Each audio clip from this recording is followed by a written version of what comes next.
안녕하세요, 피커TV입니다. 끝이 보이지 않는 한일 간의 갈등이 이어지고 있는 가운데 일본에서도 한국의 불매운동에 관한 보도들이 이어지고 있습니다. 이러한 상황에서 한국도 강하게 나갈 필요성이 있는 이유와 일본의 반응들을 살펴보았습니다.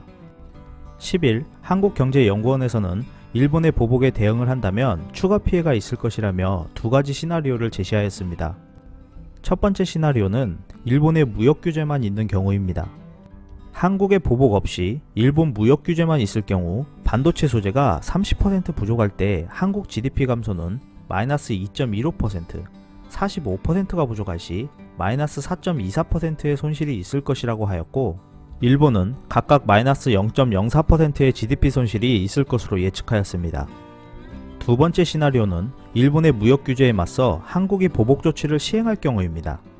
이 경우는 한국은 30% 소재가 부족할 시 마이너스 3.09%, 45% 부족 시 마이너스 5.37% GDP 감소가 있을 것이라고 하였고, 일본은 30%일 경우 마이너스 1.75%, 45% 부족 시 마이너스 1.33%의 GDP 손실이 발생할 것으로 예측하였습니다.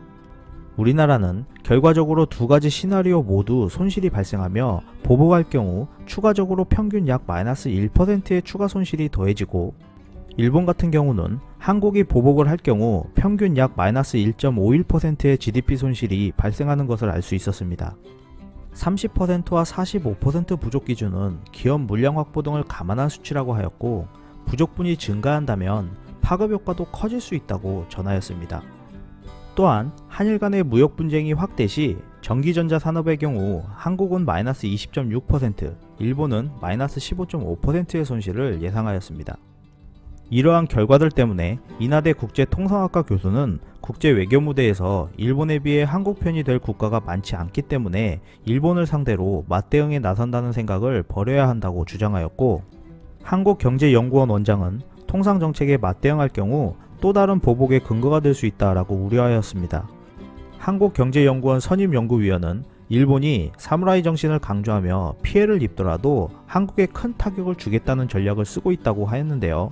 현재 상황과 비교를 하기엔 좀 무리가 있습니다만, 학교에서 일진에게 맞았다고 다음에 또 때릴까봐 한 대만 때리고 그만해달라고 호소를 할 경우 다음에 또 때리는 경우가 많습니다. 개인적인 소견을 잠시 언급해보면 격투기에서도 같이 공격을 하여 방어를 하는 경우가 있습니다. 일본의 보복 조치가 강해지면 한국이 막대한 피해를 입는다는 것은 누구나 다 아는 사실입니다만, 공격만 당하고 패배 정신에 사로잡혀 있다면 진정한 패배로 가는 지름길이라는 것을 알아줬으면 좋겠습니다. 현재 일본은 심리적으로 흔들리는 모습들이 나오고 있습니다. 한국의 불매운동과 도쿄올림픽 보이콧을 언급하며 영향이 미비하고 오래가지 못할 것이라는 기사를 내놓았는데요. 이 말은 이러한 한국의 행동들이 지속되고 단합된 힘이 커졌을 때를 염려하는 것이라는 반증으로도 볼 수 있습니다. 11일 증권가에서는 외국인 투자자들이 우리 증시에서 반도체주를 쓸어담고 있다고 보도하였습니다. 증권업계는 외국인들이 일본의 수출 규제를 한국의 전화위복 기회로 보고 매수 행렬이 이어지고 있다고 분석하였는데요. 현재의 상태와 앞으로의 상황이 너무나 비관적이지는 않기 때문에 긍정적인 마인드로 모두 힘을 합쳐 난관을 헤쳐나갔으면 좋겠습니다. 끝까지 시청해주셔서 감사합니다. 유익하셨다면 구독, 좋아요, 공유하기도 꼭 부탁드립니다.